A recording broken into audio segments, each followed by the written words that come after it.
Shaming God, How Insiders Do It Best. My book and podcast that compares great humanitarian achievements of ordinary people, Christian or otherwise, with the viciously cruel hate speech from preachers and politicians that is denying the right to live to queer people in Africa. Podcast and book that I am publishing chapter by chapter freely while seeking support for the human plight of rainbow refugees in Africa. Chapter 2, When Words Kill. The Honourable Fred Nile, Shaming the Other. Shame for societies often comes about when cultural norms are challenged. How often, though, has the shame reverted back on the shamer? Over many years, conservative and homophobic Christians, Catholic and Protestant, have vilified LGBTIQ plus people as being sinful, demon-possessed, and different to God's norm. It was always a sinful choice, in their view. A horrible example of this in my country, Australia, was the Festival of Light, which shed darkness on the lives of many queer folk in its heyday, led by its now aging founder, Reverend Fred Nile. Successor in the political sphere has been the Australian Christian lobby, which is known more by its opposition to the LGBTIQ plus community than the love and kindness that typified early Christians. Nile's Wikipedia page claims that he was born in 1934 and was ordained as a congregational minister in 1964. He held leadership roles in various evangelical organizations, including being the assistant director of the 1968 Billy Graham Crusade in Sydney, which attracted many thousands of people. In 1974, Nile was elected national coordinator and the New South Wales director of the Australian Federation of Festival of Light Community Standards Organisation, FOL-CSO, an organisation that campaigned for purity, love, and family life. Its clearest target over the years soon became the LGBTIQ plus community, which was to be denied at all costs purity, love, and family life. It is now known as Family Life Australia. Nile went on to pursue a political career in both state and federal governments to further his aims. Currently, he is the longest serving member of the New South Wales Parliament at the age of 86.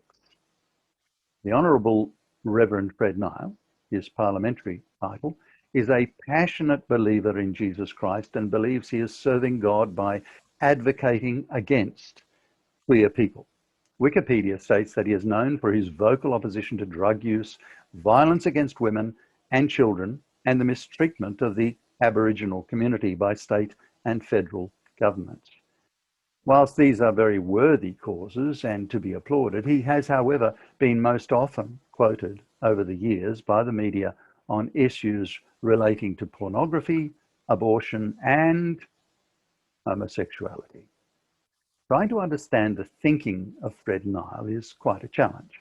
For me, it is best understood by his 2003 resignation from the Uniting Church in Australia, when that church officially decided to part with a literal interpretation of the Judeo-Christian Bible. As someone who spent years in a fundamentalist Christian cult, I understand the importance and the irrelevance of the irrational choice to claim that scriptures written by various people in vastly different circumstances and times stand as the written word of God with all the authority that carries. The world's recent battle with the COVID pandemic has been won and lost by those claiming a rational response based on the best science and medicine available, compared to those who have claimed otherwise or tried to ignore or minimize the threat. Imagine where we would be if we had used the best medicine and science available from the 1st century AD to battle this disease. Yet some use the Bible, the Quran, and other scriptures to argue for or against psychology, neurology, and other sciences. In many ways, This is like arguing for flat Earth when NASA and the space race has more than adequately provided evidence, if we needed it, of a beautiful three-dimensional globe as our home.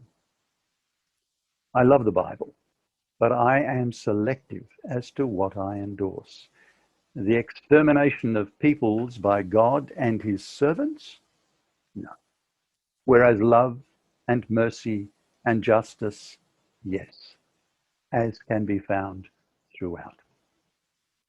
Giving Nile his due, he is on the record as being totally opposed to any violence or attacks directed against homosexual men or lesbians. Unfortunately, what most religious leaders, like Nile, don't recognize or refuse to recognize is that there are terrible ramifications for ordinary people from the words they use to condemn whole communities whose sexuality and beliefs are different to their own. Words can kill. In Africa, where the focus of the charity in which I'm involved works, Humanity in Need, Rainbow Refugees, the ramifications have resulted in displacement, suicide, murder, rape, and families disowning and stoning a once beloved son or daughter. Police rating a lesbian, trans person, or a gay man is justified because to them and the homophobes of Africa, they are evil people who don't matter. Now, I remember 1978, the year the queer community launched its Sydney Gay Mardi Gras, which is now, COVID apart, a large celebration of the uniqueness of the human spirit and of difference. At the time, as told in the book I wrote with my brother John, My Brother's Eyes, I was a member of a fundamentalist Christian group that shared many beliefs with Reverend Fred Nile and the Festival of Light. Yet I can remember at one point recognizing the importance to a hurting community that they turn the tables, change the narrative, and celebrate who they were and who they loved through a public display. This was so important because queer people had been for too long vilified, objectified, and othered by religious leaders and a conservative world that clearly despised them. I'm not sure when I began to feel that Mardi Gras owed a debt of enormous gratitude to Fred Nile and his good Christian friends, who faithfully echoed his calls for their definition of morality as they marched and protested those who chose to be sinners in the parade.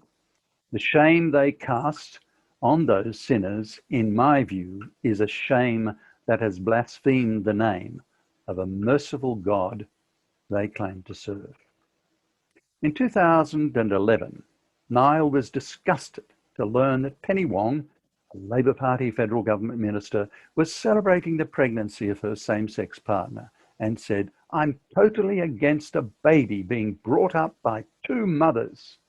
And further, she needn't have made it public.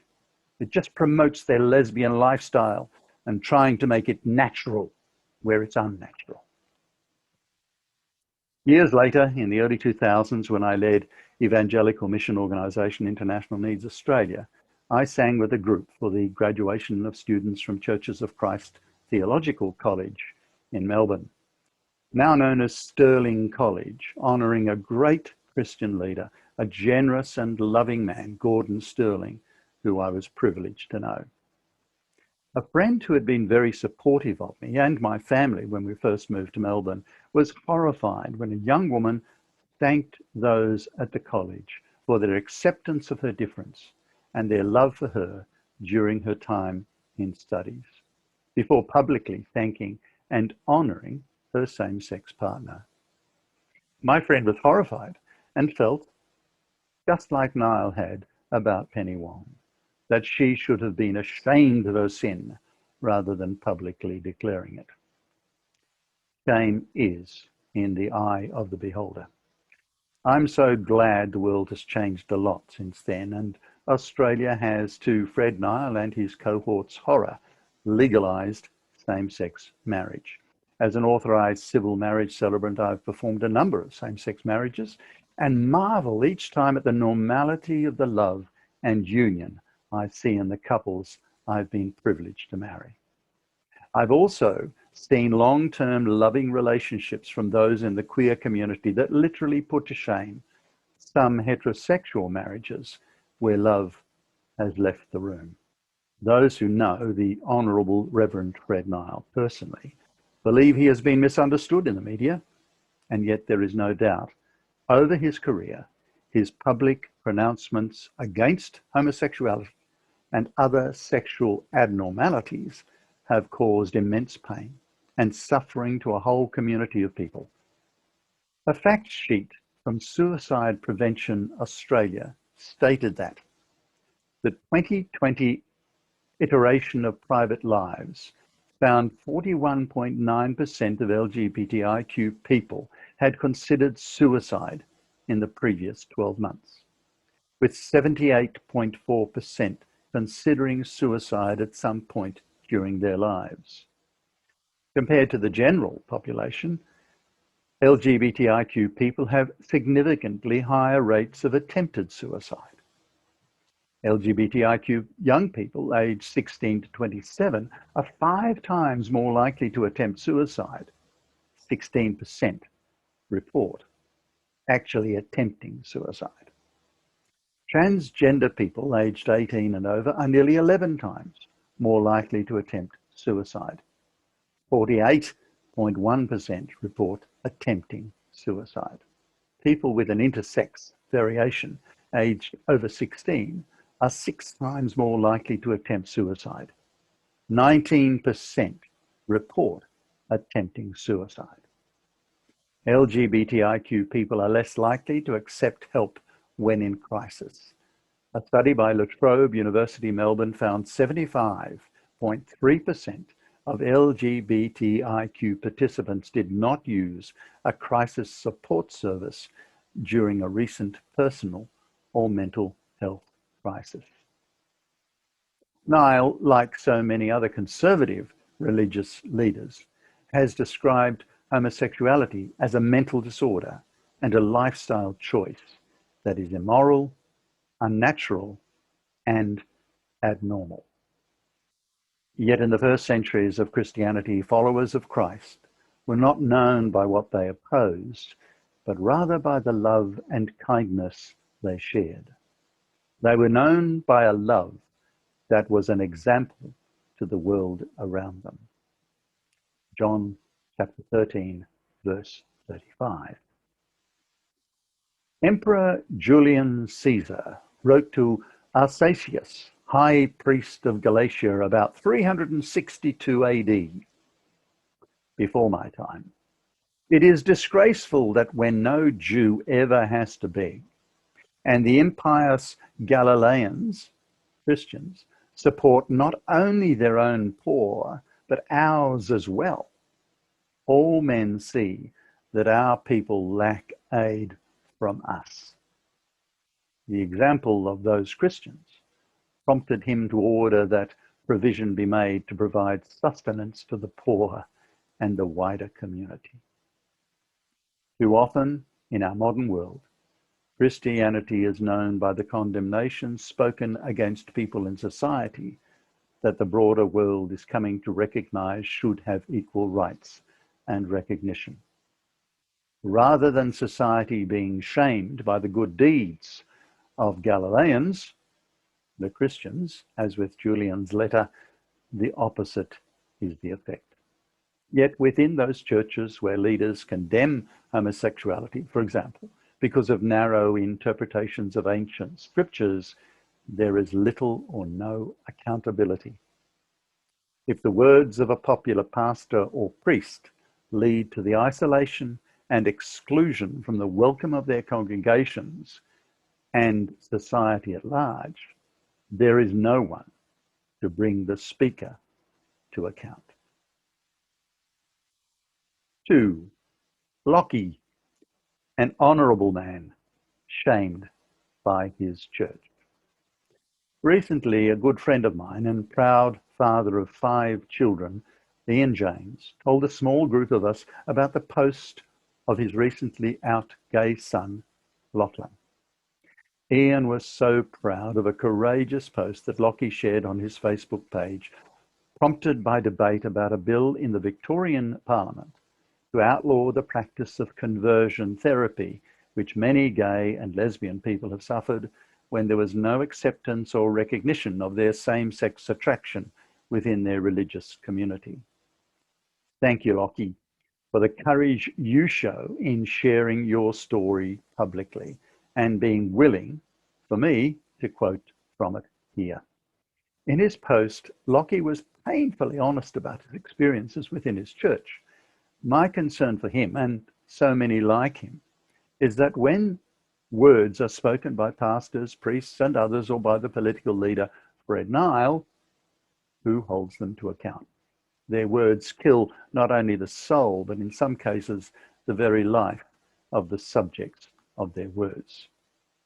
The bill passed in the Victorian Parliament that Lockie refers to may be just a beginning. Now, if only we could all look into the eyes of those we harm and truly empathize with their humanity, how different our world would be. On his Facebook page, Lockie James wrote, "1 week ago, the Change or Suppression Conversion Practices Prohibition Bill 2020 was passed by the Victorian Parliament. Throughout this process, I have read countless comments from people on both sides of the conversation. On one hand, people argue that this bill is designed to protect a vulnerable group in our community. On the other hand, people argue that this bill is poorly worded and will infringe upon practices like prayer within the family home. However, my views on this bill are shaped by my own experiences of conversion therapy. In 2009, Lockie writes, I was 19 years old. I was scared, highly vulnerable, and totally unwilling to accept that I was gay. In great secret, I confided this to a pastor who recommended I seek counselling at Crossway. Crossway Baptist Church is one of Australia's largest Baptist churches and is located in Melbourne's eastern suburbs. It is claimed that overall attendance for 2016 was 6,675.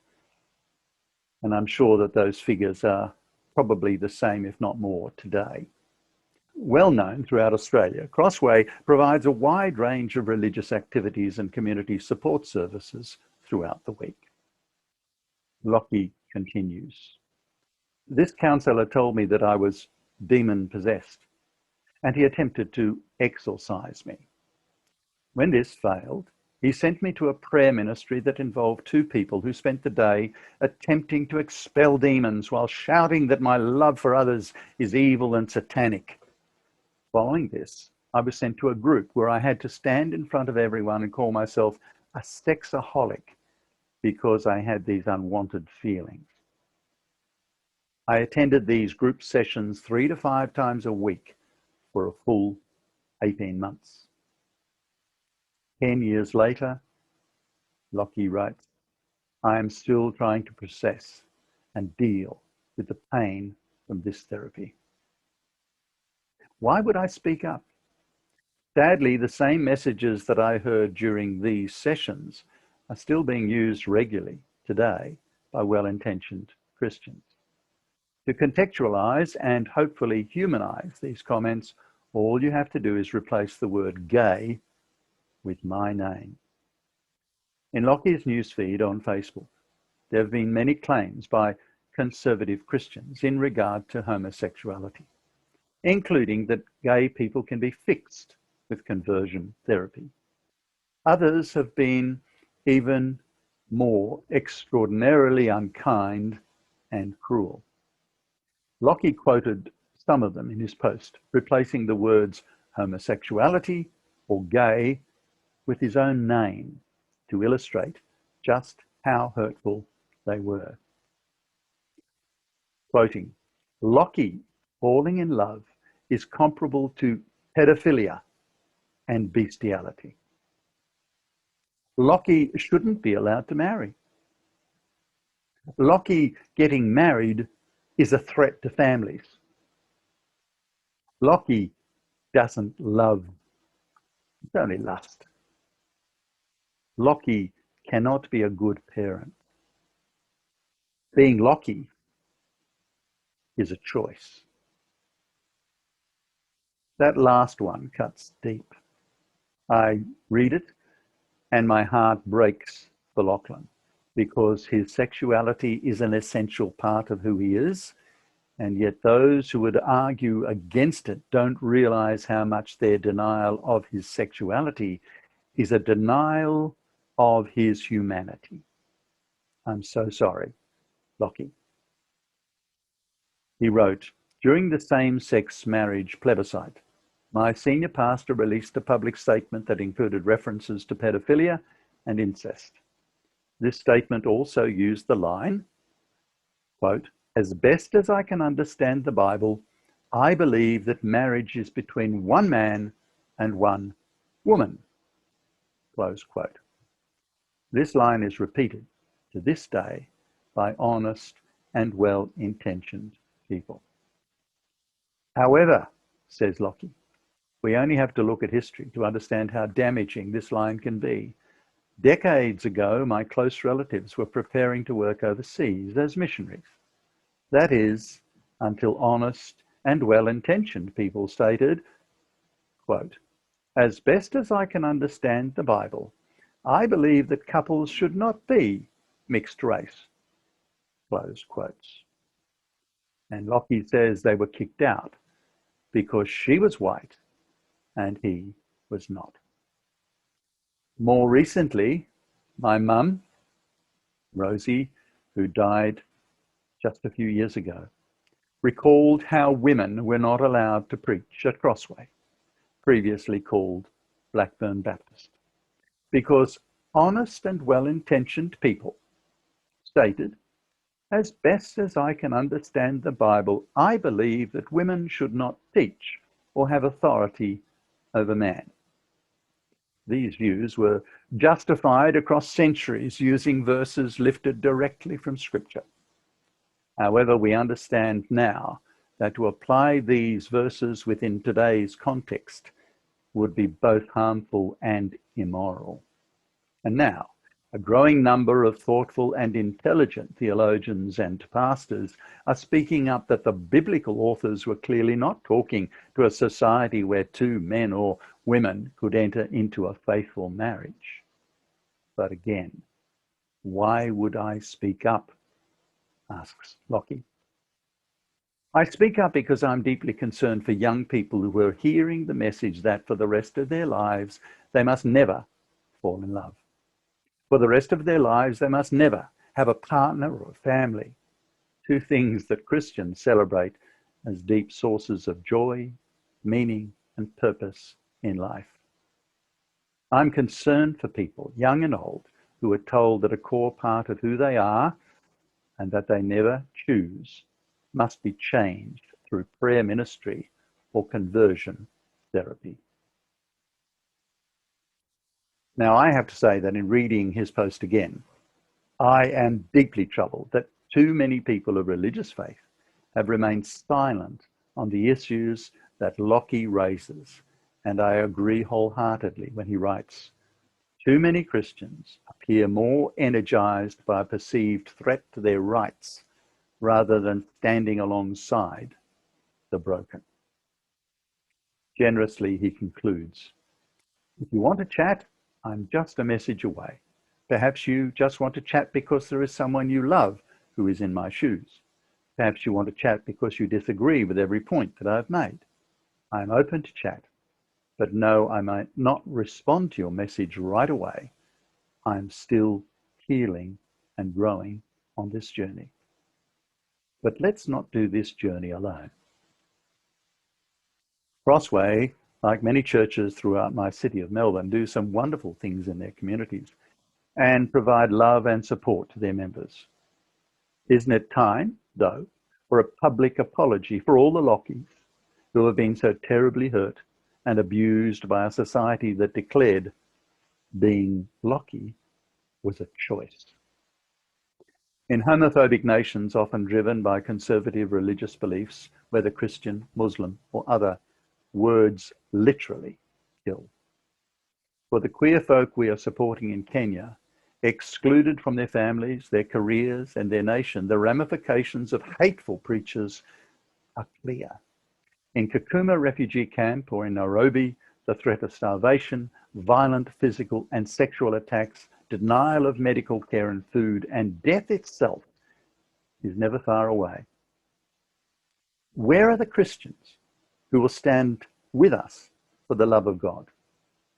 Often the love, support, and care of atheists and agnostics put conservative believers to shame when they won't be seen as joining with people of various sexualities, races, and beliefs to say, enough is enough. I have atheist friends of whom I can say they are known by their love when the Bible claims Christians should be. The next chapter features Belgium-born Catholic priest Father Damien, whose love was clearly seen in his care of lepers in Hawaii. At the end of the 19th century and beginning of the 20th century, he touched lepers with genuine love and kindness when so many others shunned them. The chapter also features my friend, Emmanuel Kayimba, a young gay refugee, an orphan from Uganda, who you could say follows the example of Father Damien. The loving care he shows for those around him, whether queer or not, demonstrates that he is truly known by kindness, love, and humility. Emmanuel heads our Kakuma Camp Uganda team, and like Father Damien, his empathy is inspired by his Christian faith. Please, if you are human and care about humans of any color, creed, sexuality, or ability, support my writing through my Ko-fi page. You'll find information about that below, or on my PayPal page. Again, the information will be shown to you. Every dollar generated from this book saves lives through humanity in need. Rainbow refugees. Let's change the narrative. I'm David Ava.